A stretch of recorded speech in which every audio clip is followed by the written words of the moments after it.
Hey there, I'm Stephanie from JesusWired. I'm here with Teddy from Family Force 5. Hey, hey. Thanks for taking the time to sit down with me. Absolutely. All right. So why are you guys called Family Force 5? Is there That's a good question. There's multiple different stories, but I think originally the band got its name in efforts to just sound like a giant robot. So it's kind of like, you know, the different parts of the robot, they all come together, kind of Power Rangers. It's not a super deep meaning, but, you know. Yeah, it works. It works. Yeah. Yeah. And what would you say is your guys' mission as a band?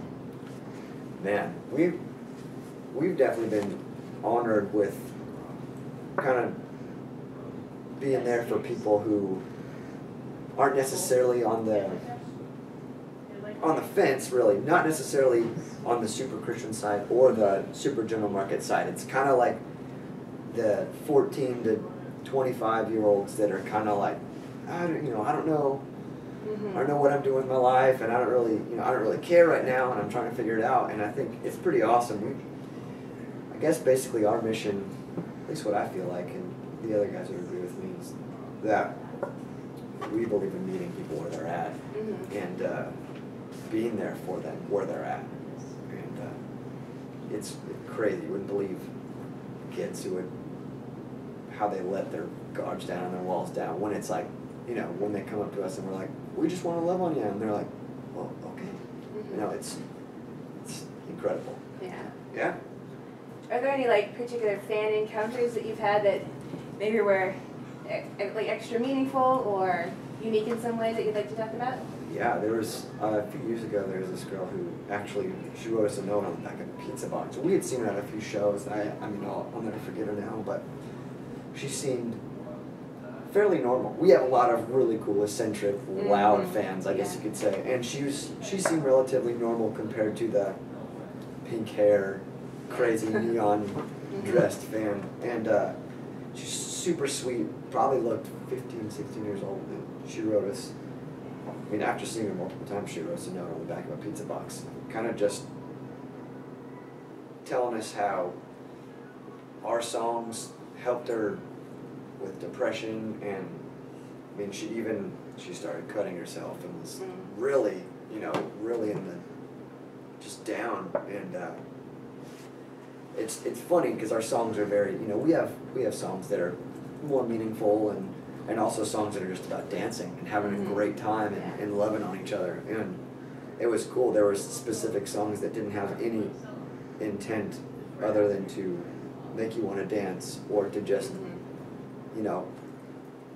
make you feel that feeling where you're like, man, I'm happy. This song makes me happy. And she was like, these specific songs got me out of the gutter. I stopped cutting myself.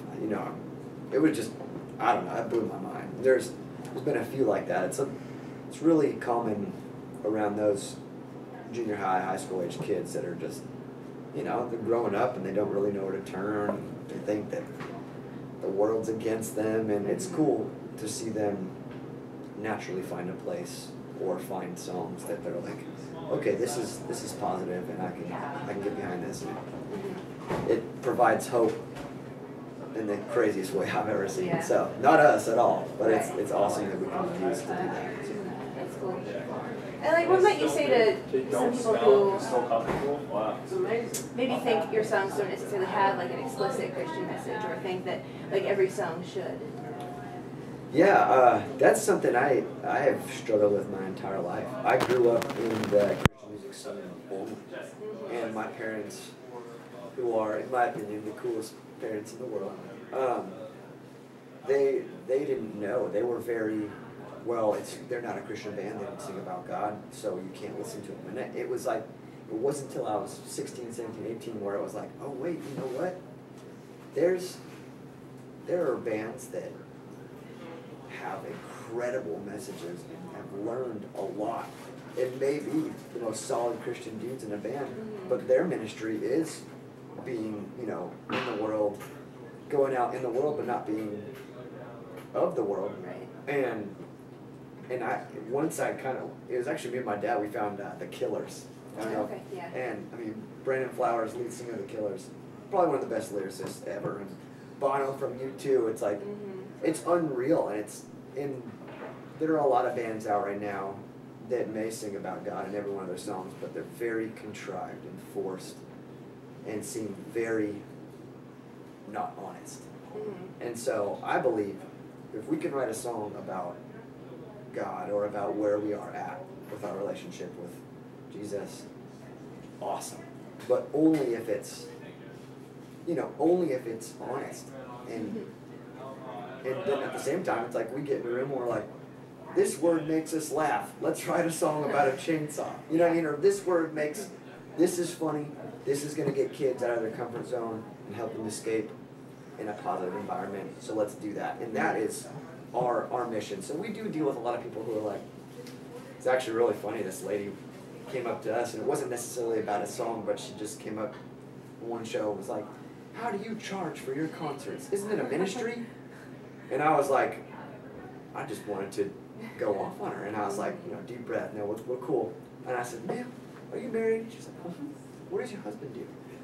She's like, he's a contractor. He builds houses. And I went, oh, thank God. I just got a house, and I need some work done.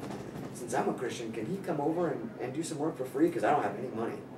And literally didn't say anything else. It just clicked in her brain, and she went, wow, good point.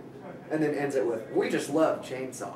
And I was like, what's your problem? Why'd you just roast me in front of these kids when you should have just loved on us and supported us for what we're doing for these kids? But, as you can guess, we are definitely a band that gets some flack.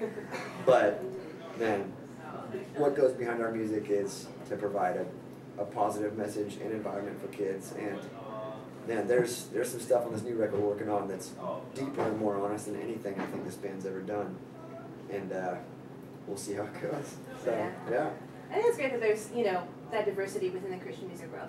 But maybe you reach people that other people, other bands can't. So true. And that's great. The average Casting Crowns listener isn't going to have fun at our shows, and our listener is going to fall asleep at their shows. So it's great. We're all a big team. It's like the body. It's like if we had to pick a part of the body that we are, it's most definitely the dancing shoes. Yeah. They need that too. Absolutely, very important. It's healthy. So you mentioned you have a new CD coming out. You want to talk a little bit about that? Yeah. There's no date or anything yet. We're making sure that it's perfect. But we're actually playing a new song tonight called Sweatband, and it's very funky, very fun, and the whole new record is overall more pointed towards. It's all, we write about love a lot. John Foreman once said, he feels like, well, he actually told this to us one time. He was like, well, I feel like I've written the same song 50 times in 50 different ways of 50 different times in my life. That, 50 different points in his life that he was at. But he looks back and he goes, these are all the same song. I think there's a lot of that on our record where we are very pointed towards loving people. And so there's a lot of that. But at the same time, there's a lot of new, funky, dancey sounding, trying to get some horns in there and stuff like that. I'm extremely excited. Yeah. So, and then like I said before, there's some deeper ones that might make you cry, might make you laugh, might make you go, this is not Family Force 5, but I think it's the most honest sounding record to date. Very raw. Yeah, that's great. I look forward to it. Me too. And you guys are on the Winter Jam tour coming up? Yeah, a little West Coast run. Very, very excited. Have you done that tour before? We did the East Coast tour, and this time we're on the West Coast. It's just 8 dates, but I get to see my family because that's where they're from, so I'm very, very excited. All right, awesome. Sounds good. All right, do you guys have any sort of street team or fan club that people can get involved with? Yeah, right now we're still working on it. It's called The Family, and it's at the very beginning stages because the band's had some stuff in the past, but The Family, we're working hard to make it something where it's not just, oh yeah, you're part of the fan club, or something like that. I've never liked whatever. I want people to feel like they are in the family. Right. So working on what that will actually mean and how you can get involved, but we're on all the social medias and we're very active. I actually run them all, so I make sure our Snapchat is fully loaded, and all Instagram, Twitter, Facebook, all that junk. So you can stay in touch there. It's pretty fun. Yeah, sounds good. Well, thanks for taking the time to sit down with me. I appreciate Thank it. you. Again, Stephanie from JesusWired. Make sure you tune into JesusWired.com to get plugged in.